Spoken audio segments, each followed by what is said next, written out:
Hey Hector, what investment strategy are you going to use when investing my money? The investment strategy that makes sure that you have enough money to retire. After all, that's the question you want answered, yeah? You don't want to have more life than money. Yeah. Here at SWAN DFW, we are very goal-focused in our investment philosophy rather than return-focused. Amen. So, my name is Josh Nahosa, and I am an independent advisor representative for SWAN DFW, which stands for Sleep Well at Night, Dallas, Fort Worth. And Hector here is a certified financial planner. He is the certified financial planner. That's right. Of SWAN DFW and North Texas, and some would say the universe. Absolutely. One of our clients doesn't use sleep well at night anymore. He says, I sleep wealthy at night. So shout out, Brian. Shout out you, Brian. So today's episode, all about our investment philosophy and really our retirement philosophy, how we are getting you to retirement, because that is the end goal at the end of the day. Absolutely. And may I say something, because I know we've rehearsed this, because we rehearse everything. People listening in may not know that I tried to climb Mount Kilimanjaro 6 months ago in June. If I go back, when I go back, because I only got 90% of the way there, I'm going back with a lot of knowledge. I learned a lot by failing the first time, and when I go back, I'm going to be equipped. I know what to expect, and I know what mistakes not to make. The reason you want to partner with SWAN is because you don't want to make those mistakes. When you retire the first time, by yourself, do it yourself, you'll look back and say, wow, I made a lot of mistakes. I could have, if I ever got the chance to do this again, I would do it differently. You're never going to get a chance to do it again. So partner with somebody who's been down that road before. Yeah, and if you want to hear a whole 12 minutes on just that topic, if you click back a couple episodes ago, you can hear that exact analysis and so much more. And so much more. And the book that's coming, How Financial Planning is Like Climbing Mount Kilimanjaro. Absolutely. Get your pre-orders in. They're flying out of here like hotcakes. Yeah. I don't know why people say that. I don't think I've ever had a hot cake. Hey, it's a pancake. Okay. So let's get back to... Did I derail you a little bit? Investment philosophy. Yes. We are goal-oriented. Why don't you explain what that means? That means that everything we do is based on a financial plan. Because what we're trying to do is to make sure that, for a couple especially, that the couple, their first kind of goal is to make sure that they take care of themselves. They have enough money to retire with dignity, that they have enough money to make all the financial decisions that they need to make for themselves, for their health, for them and their spouse. If there's money left over at the plan, then taking care of kids and grandkids is a secondary goal usually. But the first thing is I want to make sure that I don't have more life than money. I want to retire with enough money to meet all my financial goals. And that plan that we create from the very beginning, that we continue to tweak as we go forward, that's our driving force. That's our North Star. We want to make sure that our plan is always on track. Yeah, and so we're more focused on that plan than we are attaining a particular number of return. Yeah. That plan has in it a return number, and so that is baked into your plan, but that is not our singular purpose. That's right. When investing your money. But sadly, that's what most people look at. But we talk about it, but we want to make sure that the plan is on track. And absolutely. And the number we use to make the plan successful is very conservative, because we're a pretty conservative firm.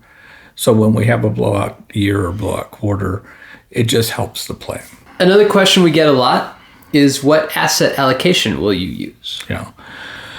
The asset allocation that we use when we create the plan, it comes to us by a firm called Ibbotson, which is the state-of-the-art, the go-to firm, research firm of the investment world going back to 1950. And they have put together with their research the combination of large cap, small cap, international, all of the different pieces of the pie to go together to get us the maximum rate of return for the amount of risk that somebody wants to take.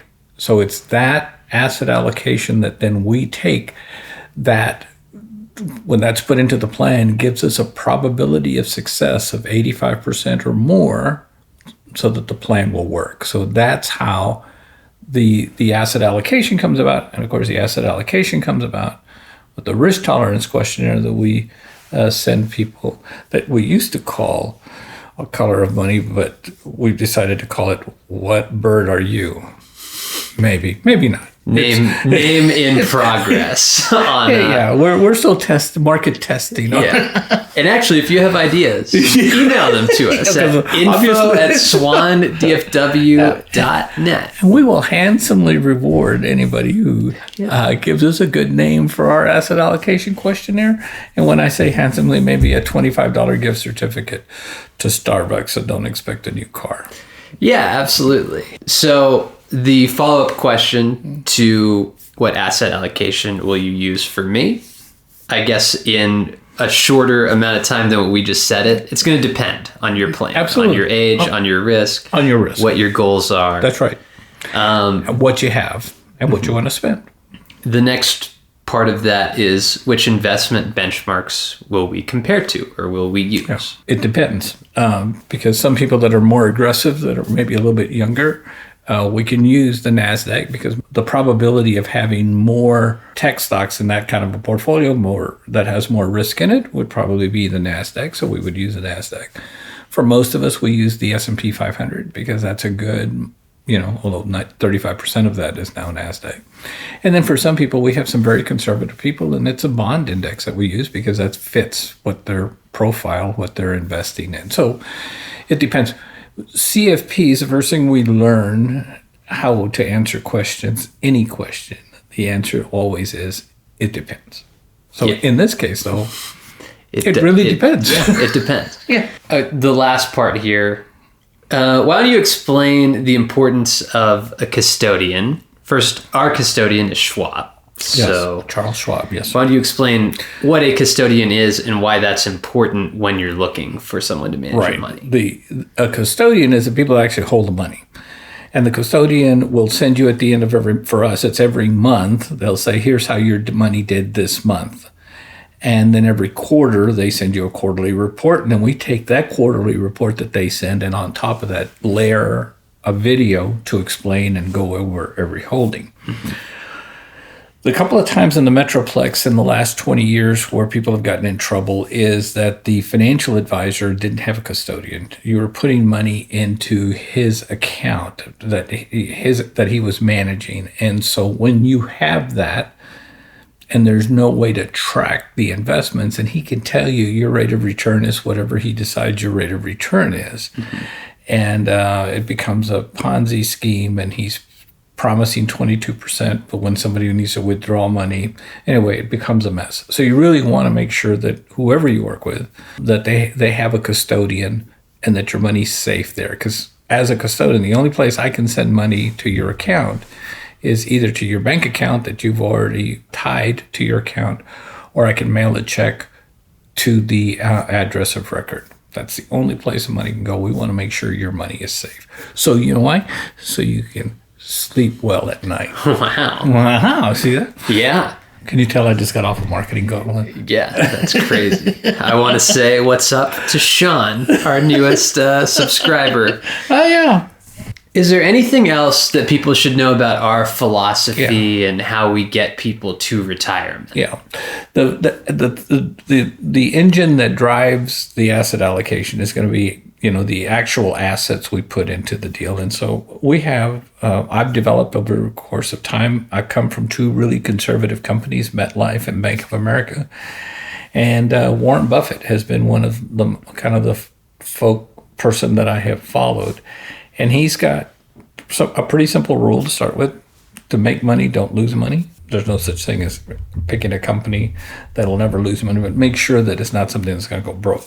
Make sure it's got a great balance sheet. Make sure that it's got great management, that it's got a lot of cash on hand, and that it's a market leader in whatever they're making or the service they're providing. And we do that. And we also want to invest in things that we understand and we use. And again, this isn't an actionable thing, but one of our favorite companies is Apple because we understand Apple, we use Apple. It's, those are the kinds of companies we use. You're going to know the names, and we have several different filters to get us to the names we need. That's where the rubber hits the road, and we've been very successful at getting that maximum rate of return and not taking any more risk than the person wants to take. Yeah. I would say kind of pivoting from just investment to the overall plan. We're not just an investment firm. Like our plan is overarching. And so if we see a life insurance need or a long-term care need, or maybe there's an opportunity to buy an annuity to give yourself a steady income, we take all of that into account. Absolutely. So it's not just we're throwing money into the market and investing it into companies we like. While that is normally a large chunk of what we do, if there's need for other stuff, we are taking a look at that to see. Yeah, I think that's well said. There's basically three kinds of people in our business. There's the insurance guy that no matter what the question is, it's more insurance, more annuities, more life insurance, more whatever. And then there's the investment guy. So no matter what the question is, just more investment, just put more money in, let's get a better return. It's going to be awesome. We would like to think as planners that we're kind of a hybrid of the two. Where there's an insurance need, we will provide the insurance. We will look at insurance. We're an independent firm, so we can go and look at every insurance company and find the best product, whether it's long-term care, life insurance, disability insurance, whatever the need is. But when it comes to, we need to invest, that we have a process that lets us pick the best portfolios that matches the risk tolerance to get us to the question of, am I going to have enough money to retire? Yep. So if you would like to talk to us about your path to retirement, we have a couple different ways that you can contact us. The first way is via phone number, and that is 888-792-6339, a phone number that Hector for sure has memorized. Oh, absolutely. That spells out 888-SWAN DFW. Yeah, that's why I have it memorized. Yeah, for sure. The second way you can contact us is via email, and that is info@swandfw.net. Yeah, and send us. I really would be interested if anybody out there, Sean, would have or Kim, have a name for our new risk tolerance.